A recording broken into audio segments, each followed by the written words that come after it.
আমাদের সবথেকে বড় দোষ হলো হার মেনে নেওয়া।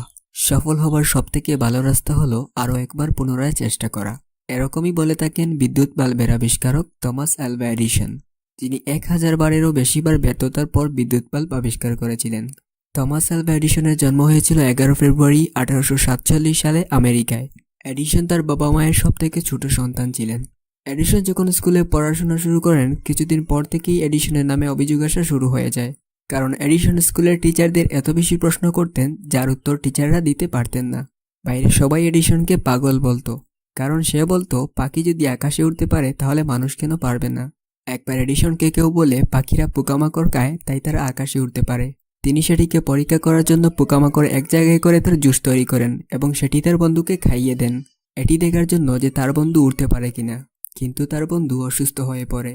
এরপর এডিসনকে খুব অপমান সহ্য করতে হয়। এর কিছুদিন পর স্কুল থেকে ফিরে এডিসন তার মাকে একটি চিঠি দেয়, যেটি পড়তে গিয়ে তার মা কেঁদে ফেলে এবং এডিসনকে বলেন, টিচার লিখেছে আপনার ছেলে খুবই ইন্টেলিজেন্ট, আপনার ছেলেকে শিক্ষা দেওয়ার মতো আমাদের স্কুলে কোনো টিচার নেই, তাই আপনার ছেলেকে আপনিই পড়ান।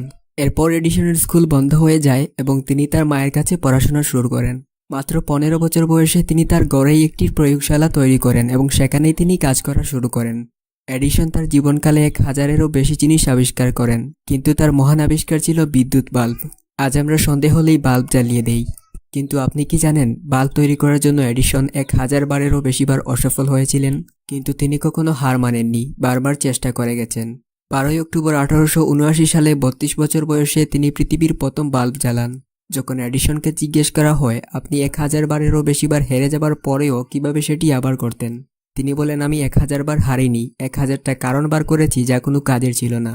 তাই বন্ধুরা, যখন পর্যন্ত আপনি সফলতা পাবেন না তখন পর্যন্ত আপনার হার মেনে নেওয়া উচিত নয়। তো এরপর এডিসন তার মায়ের ঘরে গিয়ে স্কুলের সেই চিঠিটি দেখতে পায়, যেখানে লেখা ছিল আপনার ছেলে মানসিকভাবে সুস্থ নয়, তাই একে আমাদের স্কুলে রাখতে পারবো না।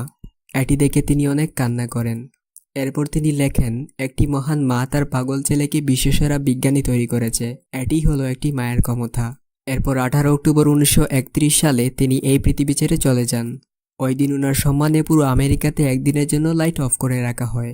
থমাস এডিসন বলেন, আমি আমার জীবনে একদিনও কাজ করিনি, যা কিছু করেছি সেগুলো ছিল আনন্দ। তো বন্ধুরা, কেমন লাগলো ভিডিওটি কমেন্ট করে বলুন। যদি ভালো লাগে তাহলে অবশ্যই লাইক করুন, শেয়ার করুন আপনার বন্ধুদের সঙ্গে এবং চ্যানেলটি সাবস্ক্রাইব করে পাশে আসা বেল আইকনটিতে প্রেস করুন। Good bye.